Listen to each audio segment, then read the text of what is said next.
మొత్తానికి కాళేశ్వరం కథలో హరీష్ రావు పాత్ర, సంతోష్ రావు పాత్రను ఆమె కన్ఫర్మ్ చేసింది. కాబట్టి రేవంత్ రెడ్డి గారి పేరు ఎత్తడం అనేది రాజకీయం కోసం అనేది క్లియర్.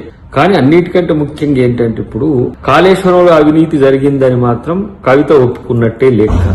కానీ కేసీఆర్ లేకుండా ఈ కాళేశ్వరం అవినీతి జరిగిందని చెప్పాలని చూడడం మాత్రం పూర్తి స్థాయిలో అది అబద్ధం. అది కేవలం తన తండ్రిని కాపాడుకోవడానికి చేసిన ఒక ఎత్తుగడ ప్రకటన తప్పితే దాంట్లో మనం కొత్తగా ఆలోచించాల్సిన అవసరం లేదు.